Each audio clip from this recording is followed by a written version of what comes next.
വല്ലദീന ഫി അംവാലിഹിം, അവരുടെ സമ്പത്തിൽ ഉണ്ട് ഹഖ്ഖുൻ മഅലൂം, അറിയപ്പെട്ട ഒരു അവകാശമുണ്ട്, ഒരു നിശ്ചിത അവകാശമുണ്ട്.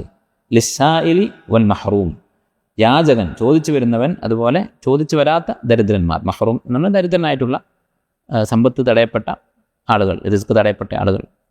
അപ്പോൾ ഇങ്ങനെയുള്ള ചോദിക്കുന്നവനും അല്ലാത്തവരൊക്കെ ആയിട്ടുള്ള സാധുക്കൾക്ക് അവരുടെ സമ്പത്തിലൊരു അവകാശമുണ്ട്. അപ്പോൾ ഇവിടെ വല്ലദീന ഫി അംവാലിഹിം ഹഖ് എന്നാണ് പറഞ്ഞത്. സാധുക്കളുടെ ഹക്കാണ്, ഒരു ഔദാര്യമായിട്ട് ഇവർ കൊടുക്കുന്നു എന്നല്ല പറഞ്ഞത്. നേരെ മറിച്ച് അത് സാധുക്കളുടെ അവകാശമെന്ന് മനസ്സിലാക്കി അവർ കൊടുക്കുന്നതാണ്. അപ്പോൾ സാധുക്കളുടെ അവകാശം എന്ന് പറഞ്ഞാൽ പ്രധാനമായും സക്കാത്താണ്, അതുപോലെ തന്നെ സ്വന്തം കുടുംബത്തിനുള്ള ചെലവ്.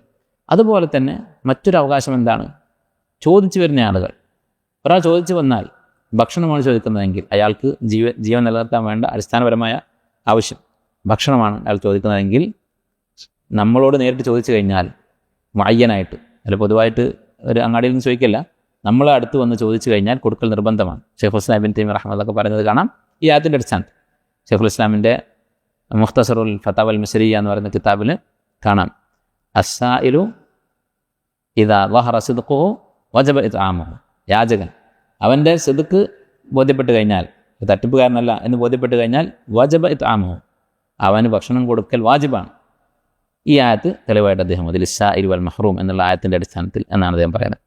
അപ്പോൾ ഈ സാധുക്കൾക്ക് കൊടുക്കുക എന്നുള്ളത് നിർബന്ധമാണ്. അല്ലെ, ചില ആൾക്കാർക്ക് യാചന തെറ്റാണ് എന്നറിയാം, അത് സത്യമാണ്, യാചിക്കുക എന്നുള്ളത് മോശമാണ്. പക്ഷേ യാചിക്കുന്ന ആൾക്ക് കൊടുക്കൽ നിർബന്ധമാണ്.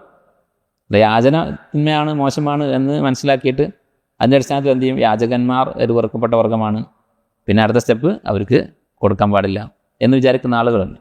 അത് ശരിയല്ല. യാചിച്ചു വരുന്ന ആളുകൾക്ക് അവർ തട്ടിപ്പുകാരല്ല എന്ന് നമുക്ക് തോന്നുന്നുണ്ടെങ്കിൽ കൊടുക്കൽ നിർബന്ധമാണ്. നമുക്ക് കഴിയുമെങ്കിൽ നമ്മുടെ അടുത്ത് വന്ന് ചോദിച്ചാൽ, നമ്മുടെ മുമ്പിൽ കൈ നീട്ടി കഴിഞ്ഞാൽ കൊടുക്കൽ നിർബന്ധമാണ്.